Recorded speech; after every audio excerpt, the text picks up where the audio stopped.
Sehingga kalau kita mahabbah terhadap Allah dan cinta terhadap Rasulullah SAW, kita menghabaikan, menapiskan yang lainnya. Kita ini semua akan dikembalikan kepada asalnya. Apa asal kita? Boleh marah terhadap manusia, tapi marahnya karena cinta terhadap Allah Subhanahu wa Ta'ala.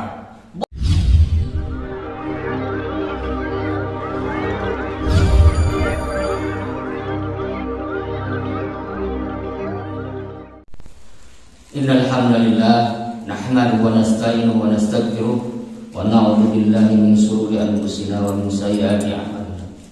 May yahdihillahu fala mudilla lahu wa may yudlil fala hadiya lahu. Asyhadu an la ilaha illallah wahdahu la syarika lahu wa asyhadu anna Muhammadan 'abduhu wa rasuluhu la nabiyya ba'dahu. Allahumma shalli ala Muhammadin wa ala alihi wa sahbihi ajma'in. Qala Allah Ta'ala fil Qur'anil Karim, a'udzu billahi minasy syaithanir rajim. Bismillahirrahmanirrahim. Ya ayyuhalladzina amanu taqullaha haqqa tuqatih wa la tamutunna illa wa antum muslimun. Wa qala Allah Ta'ala aidan, qul in kuntum tuhibbunallaha fattabi'uni yuhibbukumullahu wa yaghfir lakum dzunubakum wallahu ghafurur rahim. Alhamdulillah, Allah Subhanahu wa Ta'ala sudah menetapkan qada'nya. Kita mampu melangkahkan kaki di Ahad pagi ini untuk melaksanakan kewajiban kita. Alhamdulillah, kita sudah sama-sama melaksanakan sholat subuh secara berjamaah. Mudah-mudahan Allah ridha terhadap apa yang dilakukan, sehingga menambah catatan amal soleh nanti di yaumil mizan. Dan mudah-mudahan Allah ridha menggolongkan kita menjadi umatnya yang beriman, sehingga Allah ridha mewafatkan kita semua nanti dalam kondisi husnul khatimah. Salawat salam mari kita sanjungkan kepada uswah qudwah kita Nabi Muhammad sallallahu alaihi wasallam, kepada keluarganya, para sahabat tabi'in, tabi'ut tabi'in, dan mudah-mudahan sampai kepada kita semua, dan mudah-mudahan kita senantiasa istiqomah dalam mengikuti sunnah-sunnah. Satu ayat dari Allah Subhanahu wa Ta'ala sebelum memulai taklim ini dalam Quran surat Al-A'raf ayat yang ke insyaallah 205. Wa idza qira'al Qur'an fastami'u wa ansitu la'allakum turhamun, kata Allah. Apabila Quran disampaikan, apabila Quran dibacakan, apabila seseorang lagi menyampaikan risalah dari Al-Quran, maka diam dengarkanlah. Diam dan dengarkanlah. Ini masuk ke dalam etika juga dalam kita bertaklim, sehingga satu suara saja yang keluar, kecuali nanti pas ada sistem tanya jawab keluar. Jadi ini adab-adab, Allah menyampaikan adab kepada kita tentang bagaimana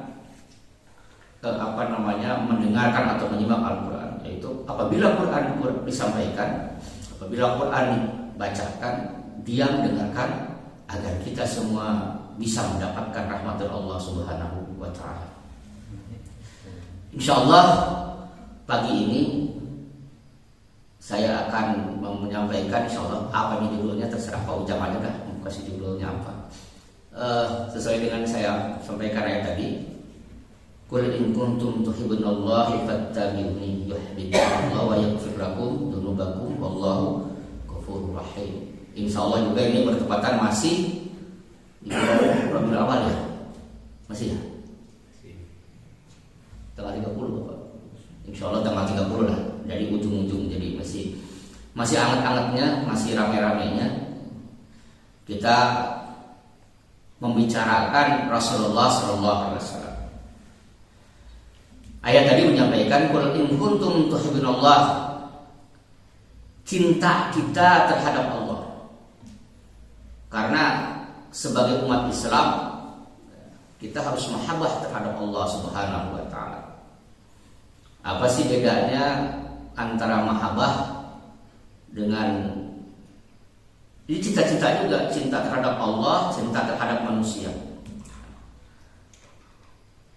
Rasulullah SAW menyampaikan dalam hadisnya, saya Indonesia saja, 3 perkara, kata Rasulullah, apabila 3 perkara ini dilaksanakan oleh kita semua, niscaya kita akan merasakan lezatnya iman. Dan setelah merasakan lezatnya iman, kita rugi atau kita merasa takut akan kembali kepada kekafiran. Apa diantaranya? Salah satunya ialah kita menempatkan cinta kita. Emang kita ada rasa cinta? Ada. Cinta itu ada. Ayatnya di dalam Quran surat Ali Imran ayat yang ke-14. Ini cinta. Zuyina linnasi hubbus syahwat. Nah itu. Zuyina linnas, sesungguhnya sudah disematkan rasa kepada sedada manusia. Apa itu? Hubbus syahwat, cinta terhadap syahwat. Syahwat kepada siapa? Cinta nisa. Di sini hanya dikatakan kepada nisa. Anissa di sini perempuan. Tapi para menafsir ini ke nisa di sini bukan satu arah, tapi lari ke azwaj, pasangan. Jadi manusia itu sudah disematkan rasa cinta terhadap pasangan kita. Laki-laki terhadap perempuan. Begitu juga perempuan terhadap laki-laki. Rasa senang. Nah, terutama laki-laki dikuatkan karena laki-laki. Karena apa? Allah kan sudah menyampaikan di dalam Quran surat An-Nisa yang ke-34 insyaallah. Jadi laki-laki itu ditempatkan lebih tinggi atau lebih sederajat lah daripada perempuan. Ar-rijalu qawwamun 'ala nisa bima qadallahu ba'dahum 'ala ba'd. Jadi Allah sudah menetapkan bahwa laki-laki itu qawam, pemimpin daripada perempuan. Kenapa harus dijadikan pemimpin? Karena Allah melebihkan laki-laki itu dari perempuan itu. Sehingga kata Allah, dengan kelebihan itu laki-laki ini diwajibkan atau punya tanggung jawab untuk menafkahi atau melindungi perempuan itu. Maka zuyina linnasi hubbus syahwat minan nisa'i wal banin. Nah, si laki-laki, kita ceritakan laki-laki saja.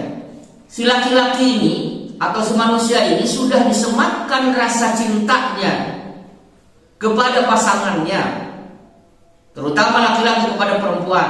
Terus kepada siapa lagi? Kepada anak-anaknya. Siapa yang gak cinta sama anak-anak? Kadang-kadang kalau kita salah menempatkan cinta itu, ya akhirnya yang rugi diri kita sendiri. Kepada siapa lagi?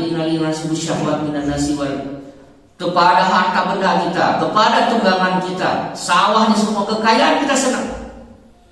Bahkan kita sering mensyukuri nikmat yang kecil sesungguhnya dengan harta kita. Contoh, kita naik pangkat, kita bersyukur. Kita habis beli kendaraan, bersyukur. Atau senang, euforia. Karena itulah kata Allah, kita sudah disematkan. Tapi kata Allah, sesungguhnya itu semua adalah kesenangan dunia. Sedangkan Allah menyampaikan lagi, wa mal hayatud dunya illa mata'ul ghurur.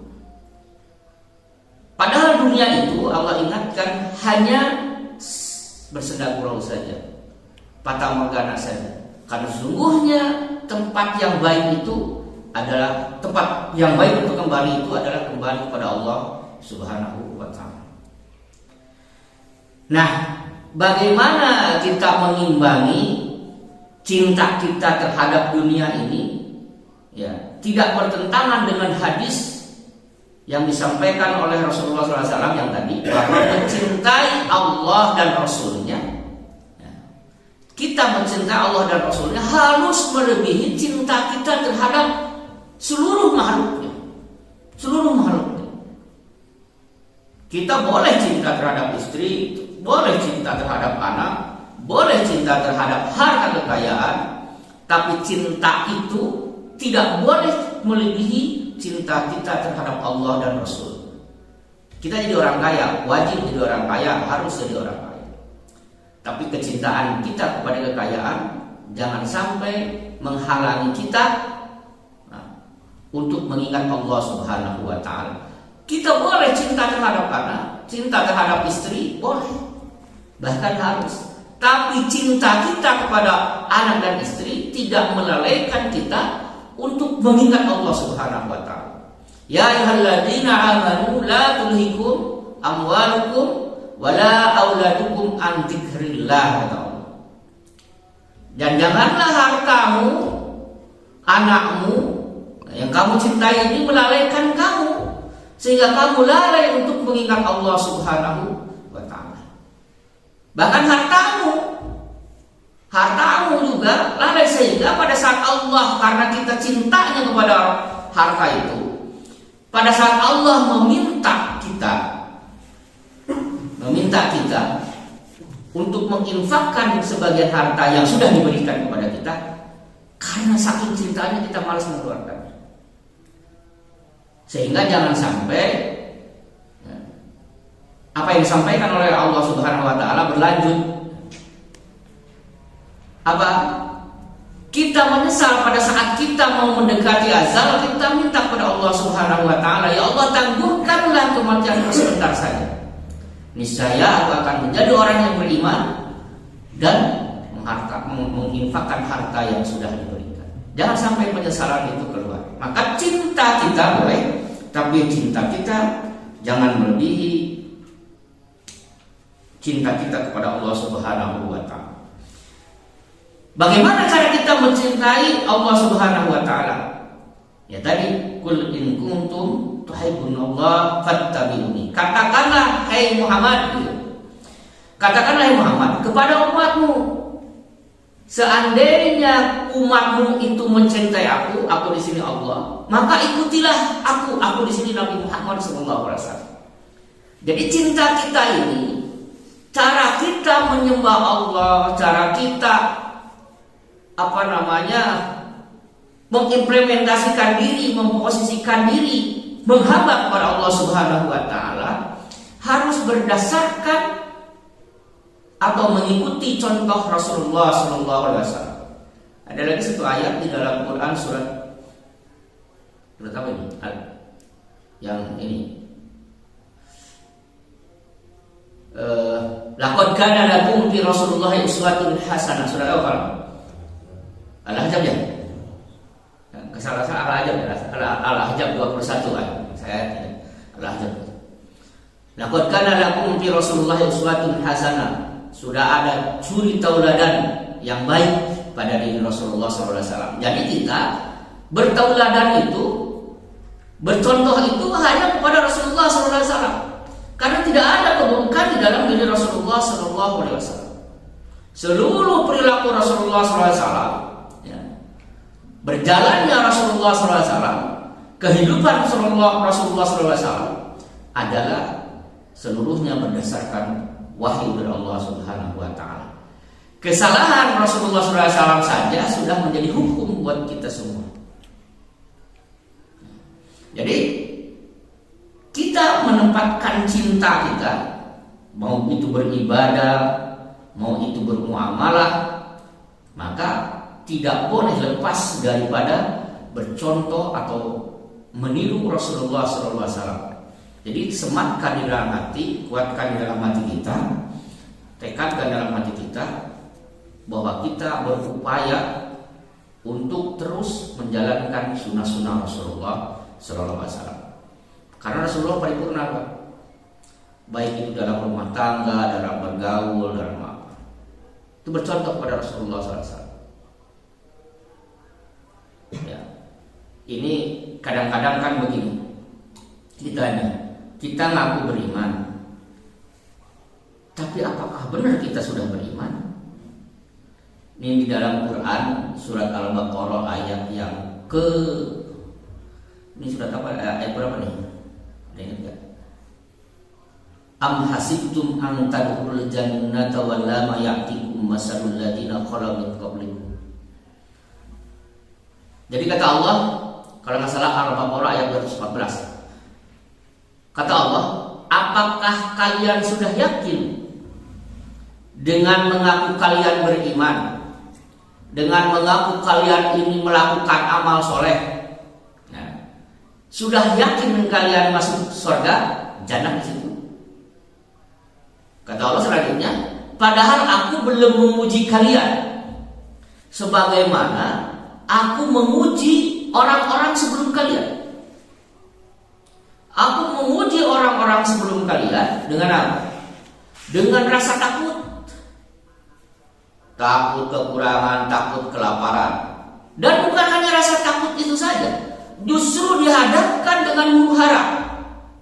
Sampai-sampai Rasulullah dan orang-orang yang beriman yang bersama Rasulullah SAW itu berteriak. Nah, dalam Quran itu berteriak, Allah perteriaknya, ya Allah, kapanlah sampainya pertolonganmu? Kapan sampai pertolonganmu? Ini bertiapnya Rasulullah dan orang-orang terdahulu bukan seperti kita, Pak. Musibahnya, ujiannya bukan seperti kita. Nah, kalau kita kemarin ya udah lewat diuji sedikit saja porak-poranda syariat kita, habis kita, ya, banyak masjid yang tutup. Setahu saya yang bodoh dari zaman Rasulullah SAW tidak ada yang namanya huru hara bisa menutup masjid. Tapi kemarin karena ini zaman kita ini diuji Allah oleh Allah Subhanahu Wa Taala, ya kan? Allah membuktikan ayat ini, am hasibtum an tadkhulul jannah, yakinlah kalian masuk surga? Padahal belum diuji oleh Allah Subhanahu Wa Taala, belum seberapanya pada saat memuji orang-orang sebelum kita. Kita susah dikit kan, kadang-kadang lupa senang kita. Di dalam kehidupan kita selama anggaplah 30 tahun atau 40 tahun, kita dikasih senang terus, bahagia terus, dikasih susah 2 hari aja. Lupa syukur kita, lupa bahwa kita selama hidup 30 tahun itu senang terus, cuma 10 hari saja kita yang susah. Seharinya akhirnya kita berkeluh kesah. Terus akhirnya kita apa? Suudzon terhadap Allah Subhanahu Wa Taala. Padahal Allah menguji itu, ya, mengingatkan kita agar kita semakin dewasa. Ya. Jadi orang yang cinta terhadap Allah mengikuti Rasulullah SAW, salah satunya senantiasa mengharapkan pertolongan Allah Subhanahu Wa Taala. Maka ini menguatkan kepada tafsir Quran lagi dalam surat Al-Ikhlas. Kan kita hanya bisa membaca saja, kadang-kadang nggak tahu paham isinya. Sama lah seperti kita membaca surat Yasin, ya. Membaca surat Yasin hampir di istiqomah. Ada yang malam Jumat, ada yang malam apa dibaca padilahnya. Tapi kita tidak paham isinya, sehingga habis membaca Yasin itu hati kita tetap keras. Padahal Yasin itu mengingatkan kita agar kita menjadi lunak hati kita, kembali kepada fitrah kita.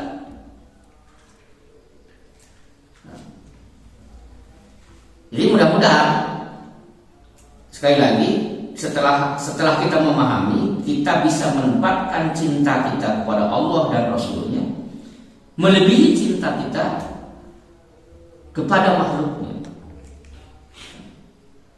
Kita kalau jadi umat Nabi Muhammad SAW, salah satunya yaitu senantiasa mengharapkan pertolongan dari Allah Subhanahu Wa Taala, sehingga kita lurus, akidah kita lurus. Qul huwallahu ahad, Allahus samad.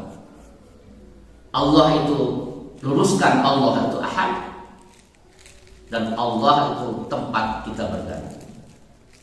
Jadi kita boleh berkeluh kesah, tapi berkeluh kesahnya hanya kepada Allah Subhanahu Wa Taala. Kalau sekarang kan karena banyaknya media sosial, jadi kita berkeluh kesahnya di Facebook, berkeluh kesahnya di status WA, nah, ada lagi TikTok, berkeluh kesahnya.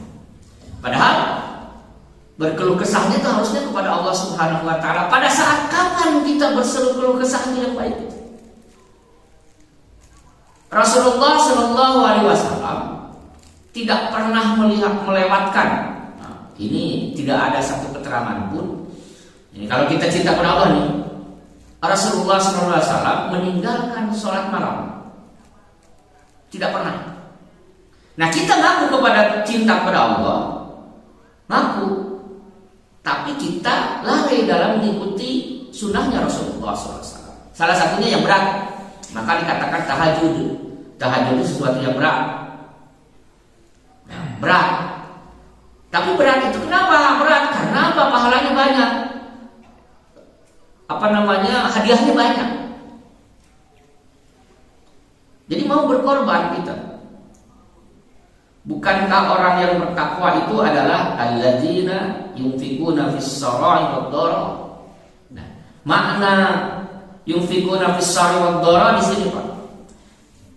Pada saat kita ngantuk-ngantuknya, tidurnya baru jam 12 malam, ya. Karena kita berpemahaman bahwa tahajud itu harus tidur dulu, kan ada berpemahaman seperti itu. Ya. Bagus, nggak apa-apa. Karena pemahaman itu namanya pemahaman tidak boleh dipaksakan. Jadi ikhtilaf di situ. Jadi kita berikhtilaf, ada yang berpemahaman bahwa tahajud itu harus tidur dulu, walaupun hanya sebentar. Nah, tidur dulu.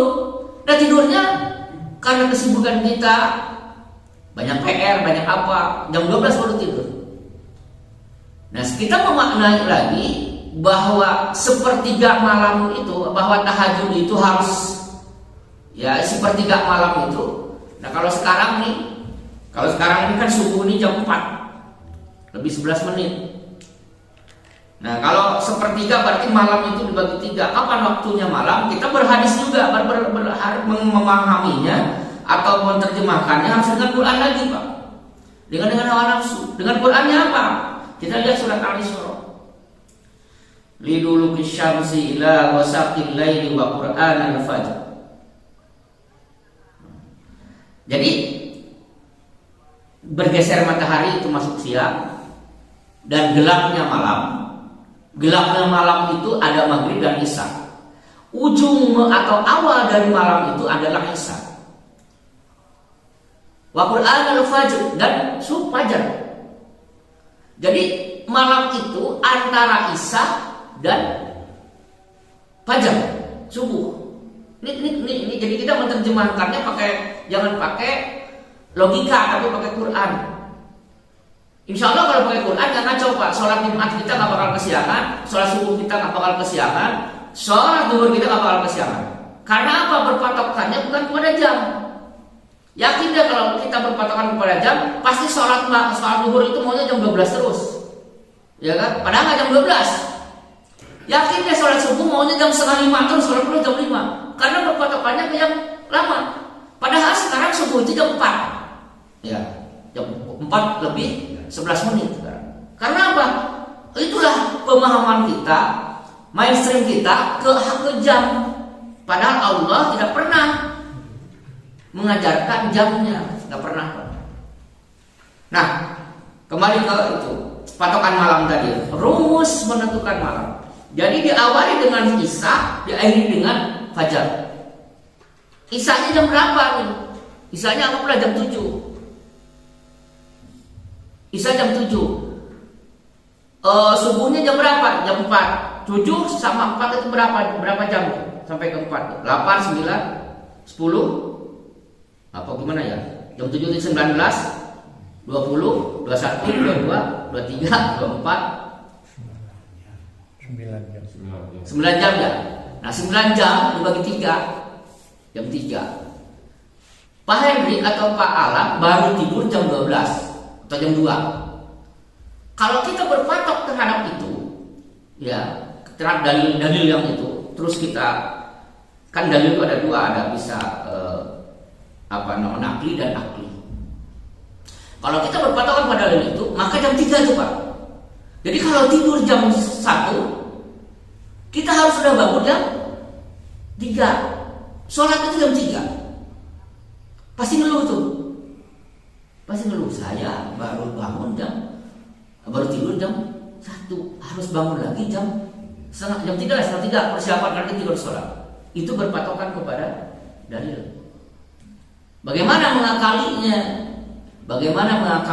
Satu, selain karena kecintaan. Kalau seluruh apa juga Pak, kalau cinta dilandasi dengan cinta, dengan mahabbah kepada Allah Subhanahu wa taala, ringan.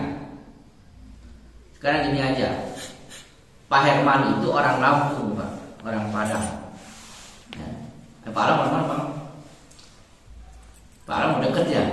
Pak Herman orang Lampung, istrinya orang Bandung Pak.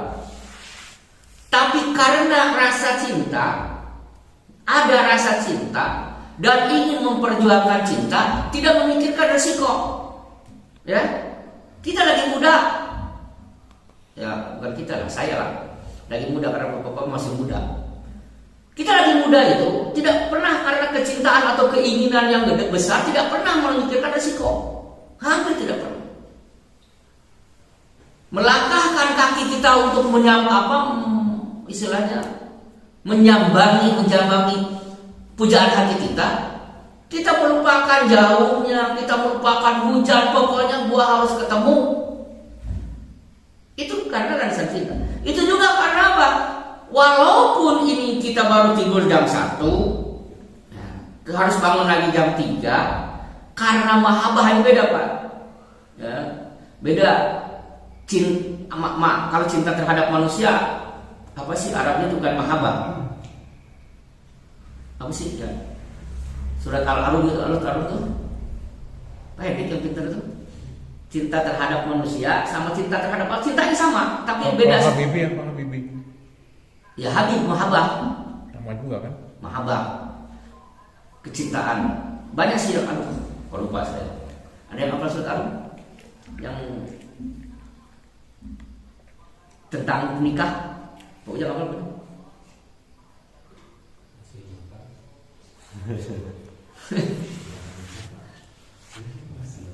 Ya kan cinta itu ada nih. Kalau rumah tangga mawadah gitu, mawadah. Nah, jadi kalau kepada manusia itu mawadah Pak, kerja sama makhluk.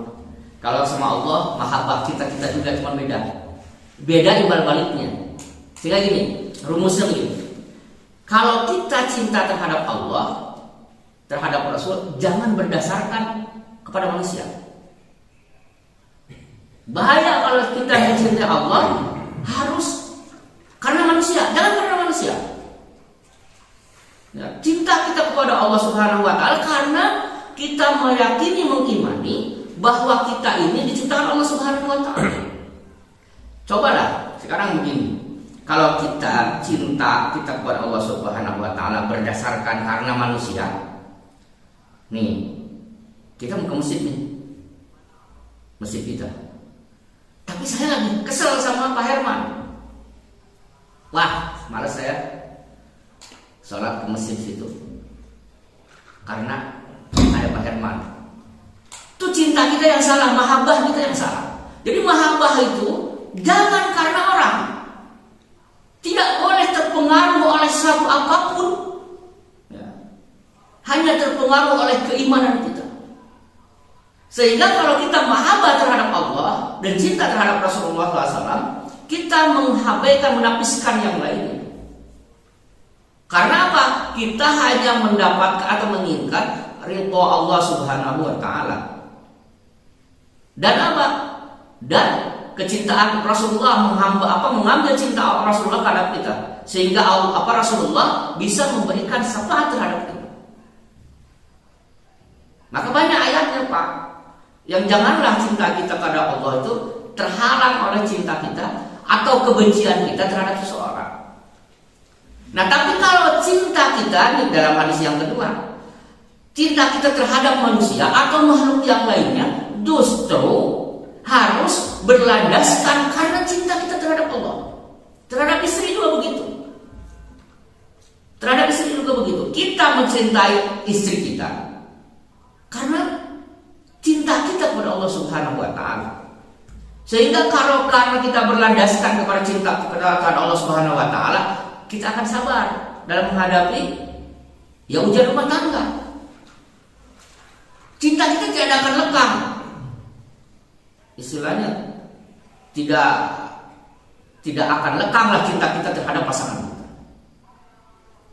Karena cintaan kita terhadap Allah Subhanahu wa taala, dan Allah sudah memahami, kita sudah membaca Yasin ini, surat Yasin ini, kita memahami di dalam surat Yasin itu dikatakan bahwa nanti kita ini akan dikembalikan kepada asalnya. Ini Pak, ini termasuk kita dalam mengurus orang tua nih Pak. Ini surat Yasin dalam mengurus orang tua. Sekarang kita kembali. Kita ini semua akan dikembalikan kepada asalnya. Apa asal kita? Asal kita pada saat kita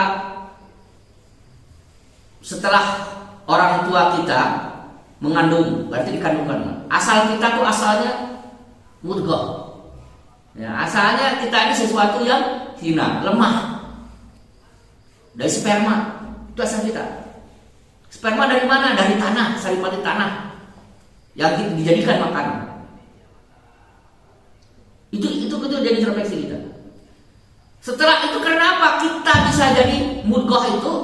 Karena ada orang tua kita. Ada orang tua kita.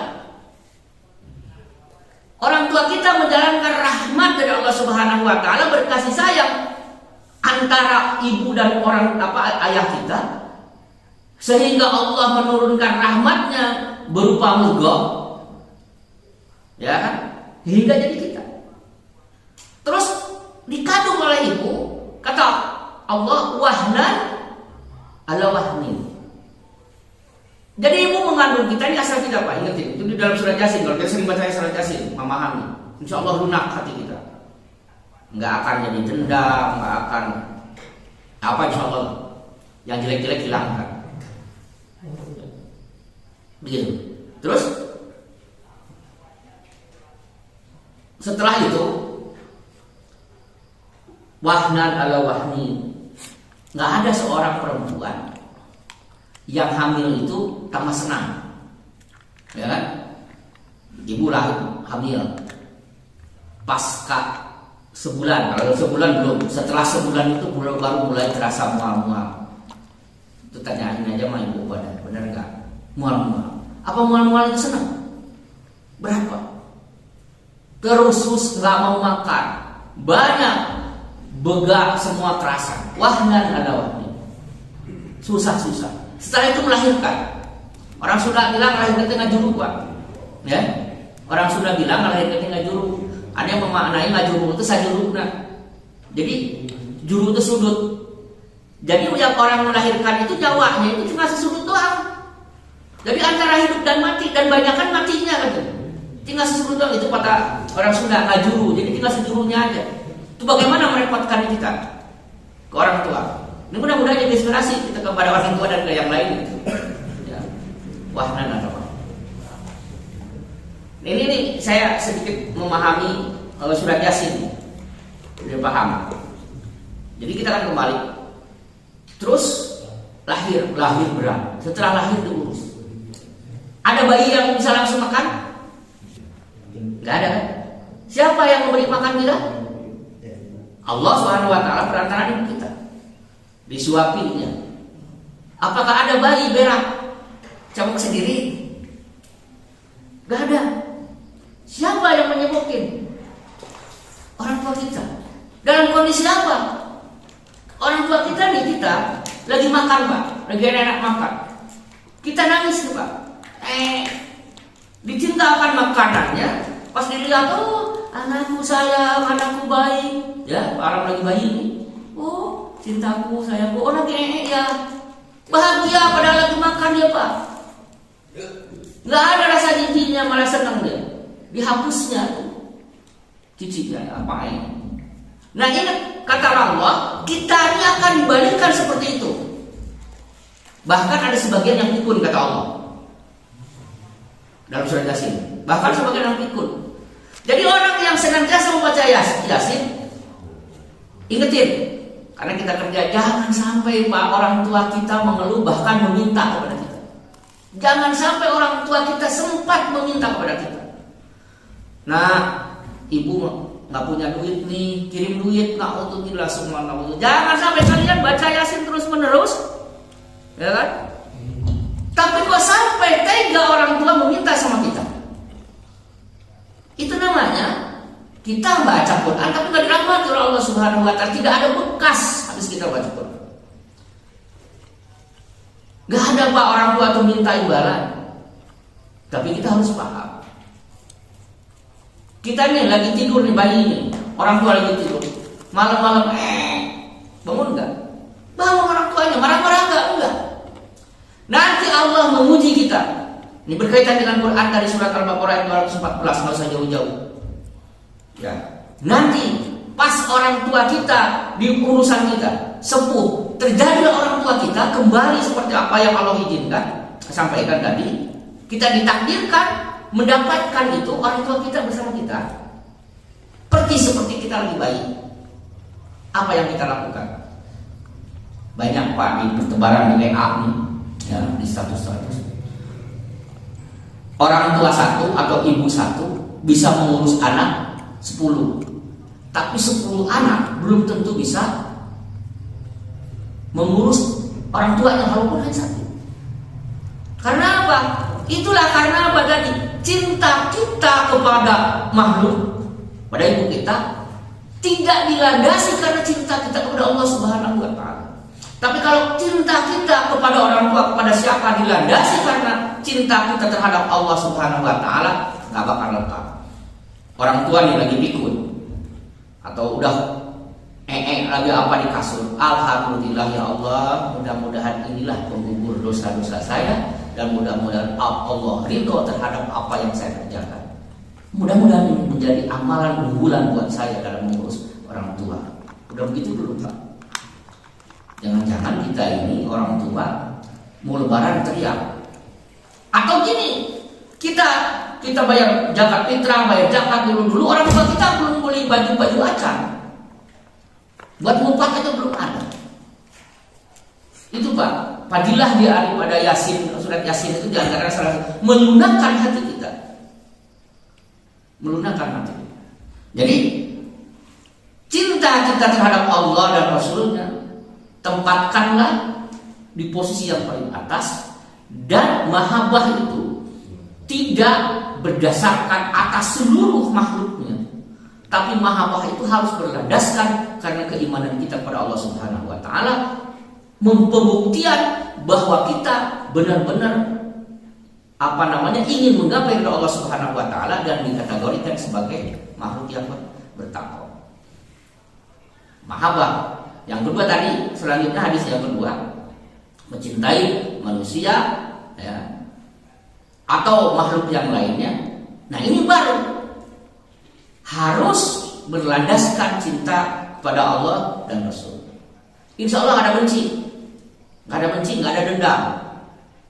Ya, pasti saya terhadap istri, terhadap semua, terhadap berteman. Jadi jangan begini, saya berteman dengan Pak Ujang lah, atau Pak Adi, karena kita tahu Pak Adi ini istilahnya orang keuangan di yayasan gitu kan, di SMP-nya ada ketidak. Siapa tahu nanti ada kemudahan, atau sepertinya dengan Pak Alam, karena Pak Alam ini bagian kemahasiswaan gitu kan, di sono. Saya dekat nih ke Pak Alam. Tapi dekatnya bukan karena apa? Ya mudah-mudahan aja nanti Pak Alam ya bisa ngebantu kita. Nah itu Pak, kalau cinta terhadap manusia, senang terhadap manusia, bergaul terhadap manusia seperti itu, bahaya. Repot, bakal kecewa. Jadi termasuk karena sifat manusia itu macam-macam. Terhadap orang yang ini itu pasti ini orang gak bagus banget, akhirnya timbul ghibah. Karena apa? Tadi kita menempatkan cinta terhadap manusia karena ada kepengen yang lain buat kita. Saya bergaul dengan, contohlah, ini kalau ustadz mungkin kalau ustadz ya, saya bergaul dengan pengurus masjid di mana gitu kan. Karena Pak, biar sebenarnya saya dipanggil. Jadi dia dekat ke masjid Pak, seolah-olah dia dekat ke masjid, tapi sesungguhnya dia cuma mengambil dunia. Banyak sekarang ini seolah-olah dia ini berbuat untuk akhirat. Banyak banget Pak. Tapi sungguhnya dia itu lagi menanamkan akarnya untuk apa? Untuk dunia dia. Itu banyak. Munafik yang terselubung itu banyak Pak sekarang, hati-hati. Maka singkirkan yang begitu. Karena apa Pak? Kita sudah merutinkan ini, baca Yasin, merutinkan surat Ar-Rahman, merutinkan surat Sajdah. Kita sholat juga, ya. Kita sholat juga. Sedangkan sholat itu dalam banyak Pak, pelajaran-pelajaran yang harus kita ambil di dalam sholat. Sholat itu mencontohkan kita untuk menerima. Sekarang begini, kalau untuk menerima, sesableng-sablengnya orang, sestres-stresnya orang, kalau kita dipegang apa-apa, ditepuk apa, nggak begitu marah. Kalau ditepuk kepala, marah. Ya.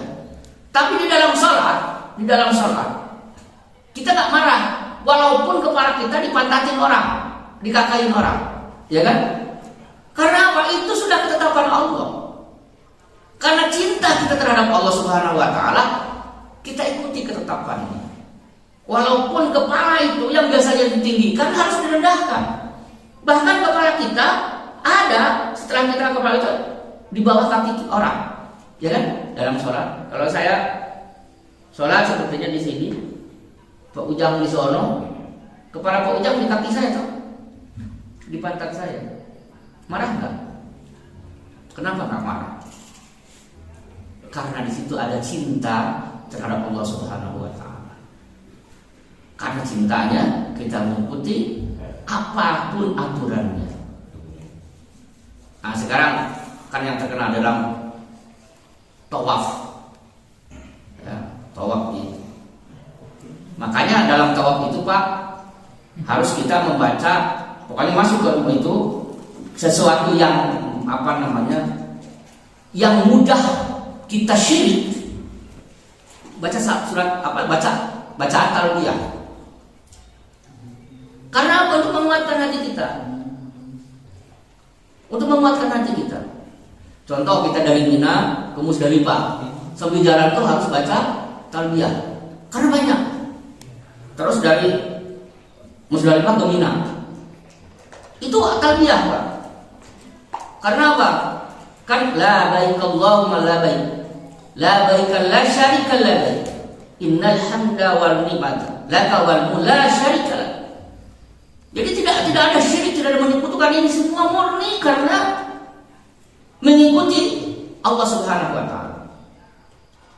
Jadi kita sholat ke sini, kita ibadah ke sini, jangan dipengaruhi karena orang, tapi harus dipengaruhi karena kecintaan kita terhadap Allah Subhanahu Wa Taala. Insya Allah tidak akan dendam, nggak akan marah, nggak akan sinis, nggak akan apa-apa.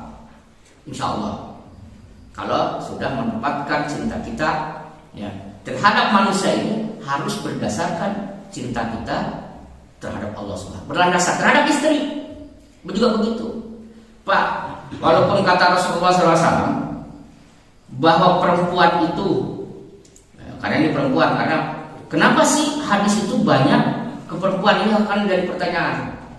Ya, kenapa sih termasuk di dalam Quran itu banyak yang diseru itu laki-lakinya? Surat contoh dalam surat Al-Imran ayat 14, "Jilina linnasi bisyahwati minan nisa", misalnya ke perempuan. Itunya ke laki-laki. Jadi laki-laki itu sudah ditanamkan. Kenapa sih termasuk hadis-hadis banyaknya istilahnya kalau itu korban perempuan diabaikan lah. Kenapa seperti itu? Tadi jawabannya karena surat An-Nisa ayat 34 bahwa ar-rijalu qawwamuna 'alan nisa bima qadallahu ba'dahum 'ala ba'd. Itu dalilnya. Karena kita ini sebagai laki-laki diciptakan oleh Allah Subhanahu Wa Taala sebagai pemimpin. Dari siapa? Dari para perempuan. Kenapa? Allah sudah melebihkan kita. Ingat itu. Ya, nah, kita kata Allah, kata Rasulullah, milih perempuan itu untuk calon istri 4. Jangan terkenal ya, 4 Pak. Bukan istrinya 4 Pak. bukan istrinya 4 kan deh. Apalagi pegawai negeri Batantan masih itu Pak Alam dan cabut PP 10 Pak. PP 10 cabut. Masih harus ini. Wah, nggak bisa Pak Alam. Masih cabut ya, nggak bisa Pak Alam negeri. Tapi walaupun bukan pegawai negeri, PP 10-nya ada di istri. Sekarang ya, apalagi sekarang Pak keputusan kalau nggak benar nih, kalau nggak salah benar nih, keputusan Departemen Agama sekarang ini, jadi tidak boleh nikah siri, dilarang Pak nikah siri, kena hukum ntar pidana. Kalau nggak salah seperti itu. Jadi nikah kedua itu boleh Pak, tapi harus benar-benar izin istri, tidak boleh nikah siri sekarang. Keren kan? Jadi Bapak Herman mau nikah lagi ngumpet-ngumpet nggak boleh, ketahuan kena pidana Pak sekarang. Aku aja belum. Gitu loh. Jadi harus benar-benar ini sekarang nih peraturan sekarang nih. Ya. Jadi kata Rasulullah 4 perkara nih Pak Irawan kalau menyilih istri. Kata Rasulullah, milih istri loh Pak. 1, cantik. Harus Pak. Harus Pak. Min ayati an khalaqalakum. Apa sih surat An-Nur itu lupa mulu saya. Yang suka nikahin. Jadi harus cantik. Kalau nggak cantik, nggak ada nanti mawadahnya. Cinta itu nggak timbul. Sedangkan kita dalam rumah tangga itu yang diinginkan mawadah, sakinah, rahmat. Jadi bukan sakinah dulu, ya, mawadah dulu, cinta dulu. Cinta itu harus apa? Jangan dia harus cantik perempuannya. Cuman cantik itu relatif Pak, dan temporer. Cantik itu relatif. Siapa yang memandang, kapan dia memandang, dari mana dia memandang. Tuh. Kalau saya memandang istri Pak Hermawan itu, Hermawan mana ya? Pak Iwan itu cantik, salah. Saya jinah berarti. Kenapa? Berarti saya ngawasin istri Pak Iwan terus. Jadi, Gitu loh. Jadi begitu ada Allah cantik istri Pak Ihsan cantik, hati-hati tuh. Jangan-jangan modus itu. Ya. Jadi cantik itu relatif dan temporer. Kapan sampai kapan? Sampai kapan? Apalagi hamil. Walaupun ada sebagian yang bilang semakin hamil semakin seksi, yang bilang paniki. Lagi hamil itu seksi ya. Tapi ada lagi yang memandang hamil itu udah begah gitu.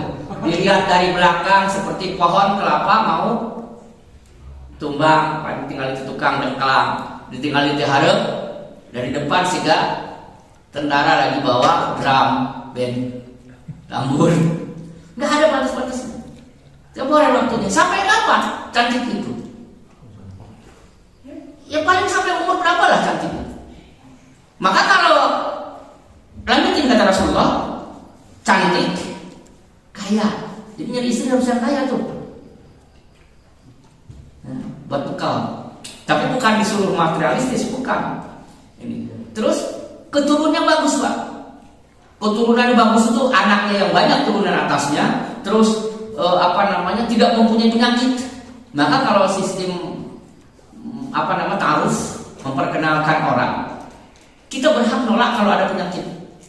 Kalau dulu disebut penyakitnya yang hak ditolak itu sampah, kusta. Kalau sekarang ditambahin Pak, termasuk gula, diabetes, terus apalagi itu dari Jepang itu banyak itu yang boleh ditolak Pak. Maka pada saat ta'aruf itu harus jelas Pak.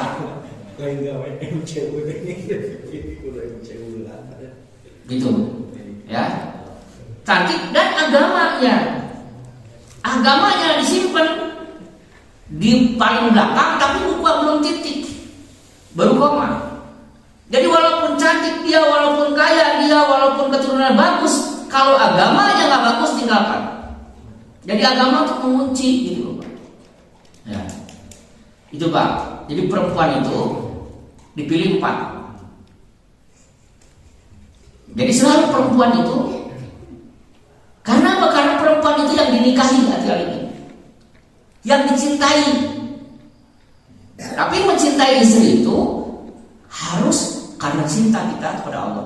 Sehingga walaupun nggak jadi ini tetap cinta. Istilahnya tumaninah. Walaupun dari ini tumaninah, tapi jorok jangan dah. Apa tumaninah punya? Tahu ini oke genah gitu. Ayo lagi, ini karena cintanya landasannya terhadap Allah, maka kata sakinah. Apa sakinah?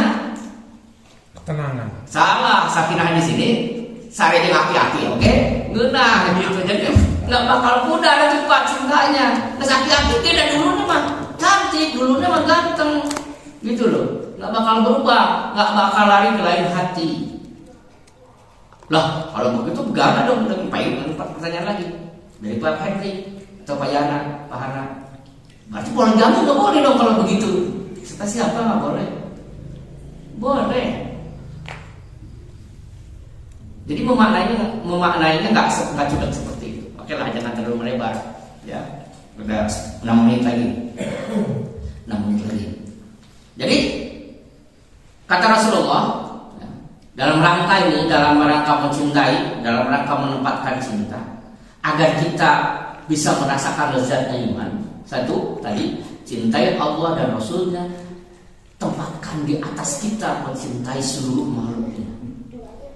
Yang kedua, cintai manusia atau makhluknya itu berdasarkan cinta kita terhadap Allah Subhanahu wa Ta'ala. Maka apa? Termasuk pada makhluk, seluruh makhluk. Termasuk ada anjing, main balero gue nggak boleh Pak. Emang anjing mau jadi anjing? Enggak. Ya, wah najis. Sekarang mau nanya saya, najis itu kalau najis kita tanya. Apakah di diri kita? Ini yang ganteng siapa di sini? Ganteng semua nih. Pak Hendrik kan? Pak Hendrik yang ganteng itu apa nggak ada najisnya? Najis. Lewat.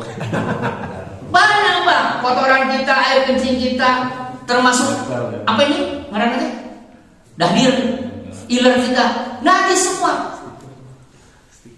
Apakah Pak Hendrik harus dilempar? Enggak kan?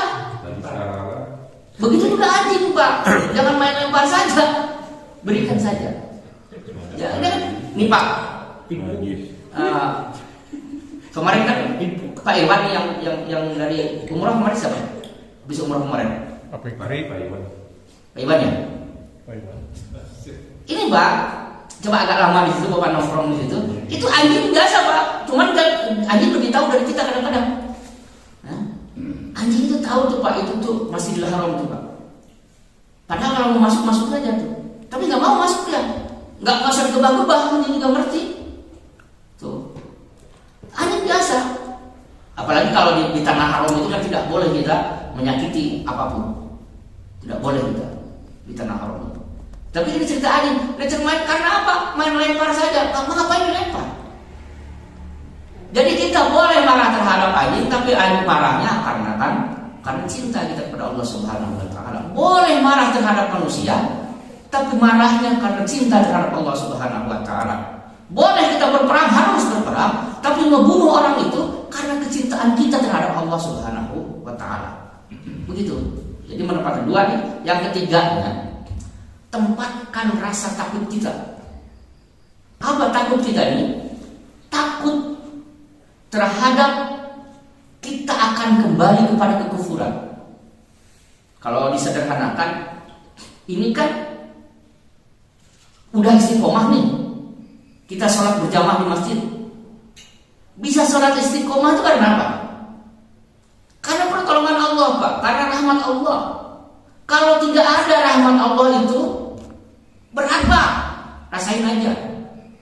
Berat Pak kamu sini. Kamu subuh meninggal ke Pak. Ya. Kamu sarena jam 2, udah jam 3.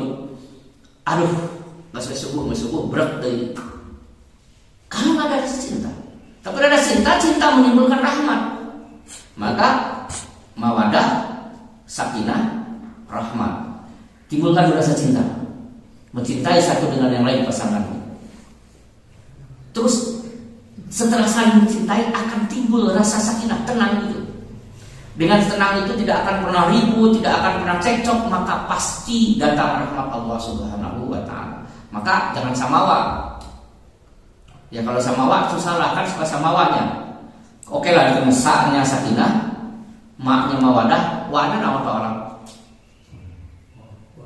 Berarti salah kan? Sama wa itu kata sambung Pak, dan kata sambung artinya dan. Samara pun namanya. Oh samara, kemudian samara akan disebut bumbu. Ini kadang-kadang kita salah menempatkan gitu. Benar niatnya tapi salah kita menempatkannya. Begitu. Yang itu takut kita, takut Allah atau mencabut rahmatnya. Sehingga asalnya kita istiqomah udah beriman kembali kepada kekufuran. Itu harus takut Pak. Bagaimana rasa takutnya? Maka Allah menurunkan ayat. Apa katanya? Inna fi khalqis samawati wal ardi wa ikhtilafil laili wan nahari la ayatin li ulil albab. Satu. Lanjutin, alladzina yadhkurunallaha qiyaman wa qu'udan wa 'ala junubihim wa yatafakkaruna fi khalqis samawati wal rabbana. Lanjutin, ma khalaqta hada. Tidak ada kekurangan, tidak ada kerusakan, tidak kejelekan apa yang disebutkan Allah Subhanahu wa taala. Sesuatu yang sudah ditetapkan oleh Allah Subhanahu wa taala tidak akan merugikan kita. Itu kuncinya, sehingga insya Allah kita istiqomah menjaga itu. Takut kita, sangat takut Allah mencabutkan rahmatnya. Dengan cara apa? Ya terus mengingat Allah agar Allah menurunkan rahmat. Nah takut ini harus bagaimana kita takutnya Allah menempatkan kita nanti pada saat nanti di neraka. Harus takut Pak. Jangan begini Pak, ini ada nih. Mending oke ke neraka. Di surga mah aya Pak Adi, Pak Iwan. Ya. Coba di neraka mah. Kayak Meriam Belina, sudah ada tukar itu, artis unggul. Ada yang begitu. Itu nggak boleh Pak dimain-mainin. Nggak ada itu. Kita harus takut sama neraka itu. Jangankan neraka akhirat Pak, neraka dunianya berapa? Neraka itu benar artinya panas gelisah. Kita gelisah, kita kerasa sama saya aja. Saya nyicil rumah panas gelisah Pak. Kamu diteleponan ke BJB, waduh kurang ajar nih. Toh, itu neraka itu Pak, neraka dunia.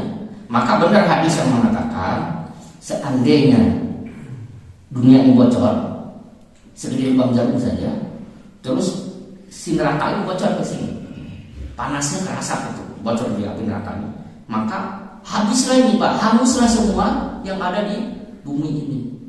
Tuh, tong ditantang-tantang Pak Diki. Jadi harus takut kita, takut akan murkanya Allah Subhanahu. Jangan takut sama manusia, jangan takut sama orang lain, tapi tempatkan takut kita hanya takut Allah tidak ridho dan mencabut rahmatnya. Caranya gimana? Tadi dalilnya surat apa tuh? Al-Imran, yang inna fi khalqis samawati wal ardi. Senantiasa kita bahwa ini Allah ciptakan untuk kita tafakuri, dan Allah menciptakan segala sesuatu, tidak ada yang batil buat kita semua. Ya, mudah-mudahan itu sedikit ayat-ayat cinta ya, dari saya. Mudah-mudahan bermanfaat khusus bagi diri saya sendiri dan bagi semuanya. Mari kita sama-sama tebarkan cinta. Tegur manusia karena cinta, istilahnya segala sesuatu, baik itu yang terasa berat ataupun ringan, harus dilandasi karena cinta kita terhadap Allah Subhanahu wa taala. Mudah-mudahan Allah ridho kepada kita semua, terutama pada perkumpulan ini. Ya, mudah-mudahan Allah terus menurunkan rahmatnya sehingga kita istiqomah mengikuti kegiatan-kegiatan di masjid ini. Ya, jangan berlandaskan karena kebencian, berlandasi aja karena mengharapkan ridho Allah Subhanahu wa taala. Benar datang dari Allah Subhanahu wa taala dan salah mutlak dari saya, kepada Allah saya mohon ampun. Kepada Bapak-bapak semua saya minta maaf, bukan karena kepintaran tapi karena kewajiban. Kita ini semua Pak sudah diberi sertifikat oleh Allah Subhanahu Rasulullah SAW untuk menyampaikan. Kata Rasulullah, sampaikanlah dariku walaupun itu satu ayat. Itu sertifikat dari Rasulullah SAW. Kita ini dari sertifikasi, Pak. Kalau kita ngaku beriman, kita sudah disertifikasi oleh Rasulullah SAW untuk menyampaikan kebaikan walaupun hanya satu ayat. Jadi itu landasan saya, bukan karena kepintaran, bukan karena kepandaian, bukan karena merasa ini, tapi karena ya mengharap ridho Allah. Mudah-mudahan Allah ridho, Allah mengumpulkan kita dalam kebaikan. Insya Allah ini baik. Dan mudah-mudahan Allah juga mengumpulkan kita nanti di akhirat dalam kebaikannya, yaitu surganya Allah Subhanahu wa Ta'ala. Saya mohon kepada Bapak Ibu semuanya, saya yakin dan berdoa mudah-mudahan Bapak-Bapak semua masuk surga semuanya, meninggal dalam kondisi husnul khatimah. Dan apabila Bapak Ibu semua masuk surga lebih dulu dan tidak melihat saya, maka permohon saya Bapak memberikan syafaat kepada kami, kepada saya, ya untuk menarik saya nanti kita sama-sama di surganya Allah Subhanahu wa Ta'ala. Subhanakallah bihamdika asyhadu an la ilaha illa anta astaghfiruka wa atubu ilaik. Assalamualaikum warahmatullahi wabarakatuh. Waalaikumsalam.